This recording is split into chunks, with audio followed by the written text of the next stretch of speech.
you tell us only in the last chapter why Bharat matters. Well, again, I want people to read the other 10 chapters before getting there. But look, there's a very active debate right now. I think in many ways, obviously, people use that debate for their own narrow purposes.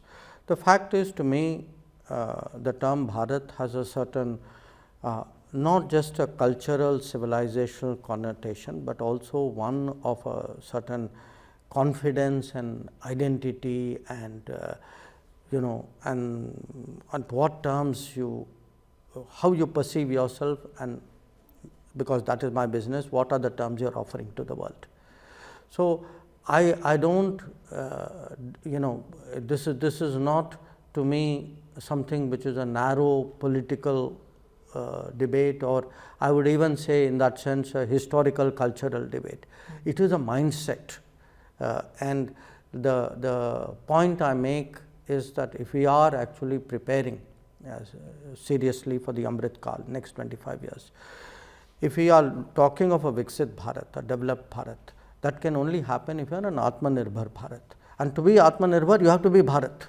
I'm going to go into the trouble areas. So, when you talked about, when we talk about... No, this is not a trouble area. This is when you have high demand, I mean, it's in a way a welcome problem. You have many wanting to come here. And many wanting to come, many of them who want him to go out.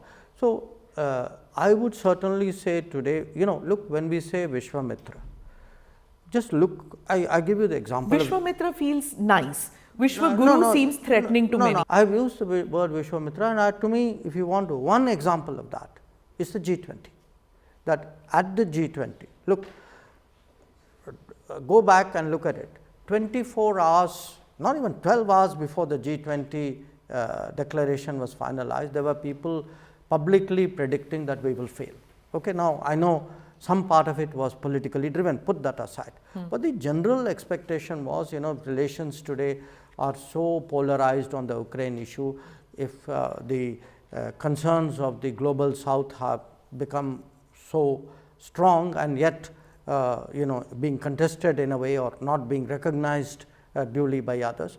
So there was a north-south divide, there was a east-west polarization, different countries were pulling in different directions, and yet the fact was eventually we got everybody to come to the table. And I accept, when they all came to the table, they deserve credit. But finally, the truth is, they came to the table because everybody ultimately had a relationship with India.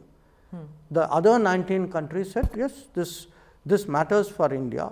This is something which is right. So because the fact is, everybody made a compromise. That's how it happened.